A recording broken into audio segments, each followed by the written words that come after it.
હજી તો માર્ચ મહિનાનો બીજો સપ્તાહ છે, હજી આખો માર્ચ બાકી, એપ્રિલ બાકી, મે મહિનો બાકી અને જૂન મહિનો અડધો બાકી। અને એ સમય દરમિયાન અત્યારે જો 40 થી 42 ડિગ્રી ગરમી પડતી હોય તો આગામી સમયમાં આ 48 થી 49 ડિગ્રી પણ જઈ શકે છે। આવા સમયમાં તમામ રાજ્યવાસીઓએ લોકોએ કઈ બાબતો ધ્યાનમાં રાખવી। અમારી સાથે general physician doctor Jayesh Vakani જોડાઈ ગયા છે। ડોક્ટર જયેશ, નમસ્કાર, સ્વાગત છે આપનું સંદેશ ન્યૂઝમાં।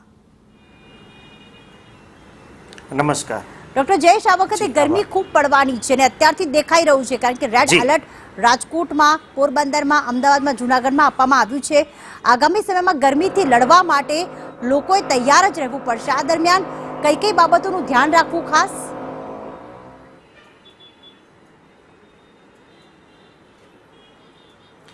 જી, ખાસ કરીને વાત કરીએ તો અત્યારે ઇન્ડિયન મેટ્રોલોજીકલ ડિપાર્ટમેન્ટ દ્વારા એલર્ટ છે એ ડિક્લેર કરવામાં આવ્યું છે।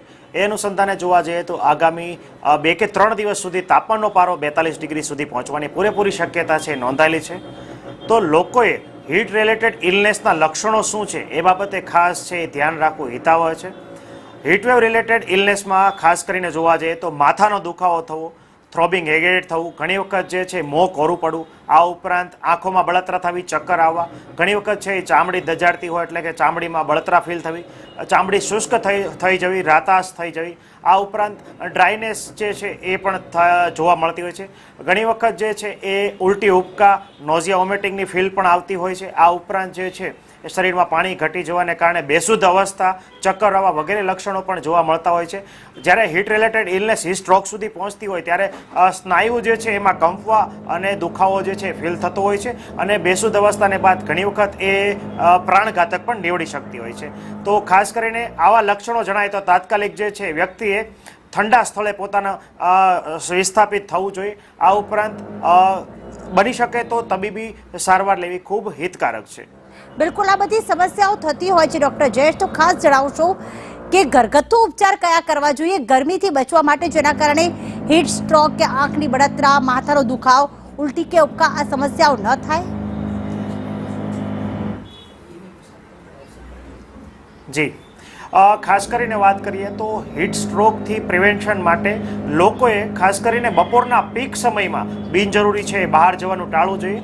જ્યારે સૂર્યના સીધા કિરણો આપણા માથા ઉપર આવતો એટલે કે બપોરનો 12 થી 3 વાગ્યા સુધીનો સમય જે છે એ પીક અવર્સ ગણી શકાય છે। તો આ સમયગાળા દરમિયાન મોટાભાગના હીટ સ્ટ્રોક કે હીટ રિલેટેડ ઇલનેસના કેસીસ છે નોંધાતા હોય તો લોકોએ બિનજરૂરી બહાર જવાનું ટાળવું જોઈએ। અને જો બહાર જવાનું થાય તો ખાસ કરીને ગરમ જે આછા કલરના સૂતરા વસ્ત્રો જે છે એ પરિધાન કરવા જોઈએ। બની શકે તો સફેદ અને આછા રંગના વસ્ત્રો અને ખુલ્લાતા વસ્ત્રો જે છે પરિધાન કરવા જોઈએ।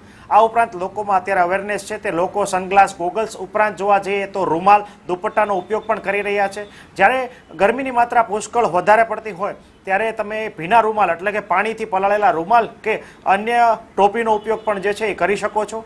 આ ઉપરાંત બની શકે તો સગર્ભા ધાત્રી બહેનો, આ ઉપરાંત નાની વયના બાળકો અને ખાસ કરીને વયોવૃદ્ધ અને સિનિયર સિટીઝન લોકોએ બપોરના સમયે તો બહાર નીકળવાનું ટાળવું જોઈએ।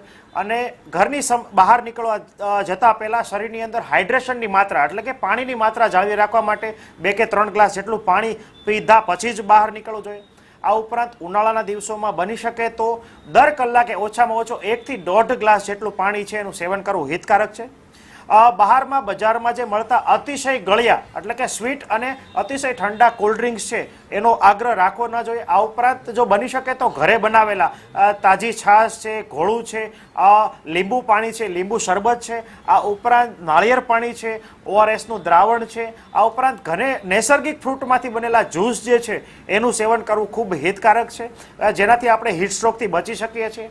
આ ઉપરાંત જો જોવા જઈએ તો હીટ સ્ટ્રોક લાગવાની શક્યતા કોને છે કે જે લોકો તડકામાં કામ કરી રહ્યા છે અને સીધો એક્સપોઝર એમનો તડકા સાથે થઈ રહ્યો છે। ખાસ કરીને જે લોકો લેબર વર્ક છે, જેમણે ખુલ્લામાં કામ કરવું પડી રહ્યું છે, તો એવા લોકોને હીટ સ્ટ્રોક કે હીટ રિલેટેડ ઇલનેસ થવાની શક્યતા છે।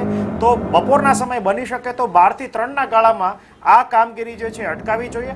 અને દરેક વર્ક પ્લેસ ઉપર તમામ કોન્ટ્રાક્ટર હોય તો લોકોને પીવાનું શુદ્ધ પાણી અવેલેબલ કરાવી શકાય। આ ઉપરાંત ORSની વ્યવસ્થા પણ ખાસ કરીને જે લોકો પરસેવો પડે એવા કામ કરી રહ્યા છે તો એ લોકોને ORS સુધીનું દ્રાવણ પણ આપવું ખૂબ હિતકારક છે। બિલકુલ, આભાર ડોક્ટર જયેશ, સંદેશ ન્યૂઝ સાથે જોડાવા બદલ।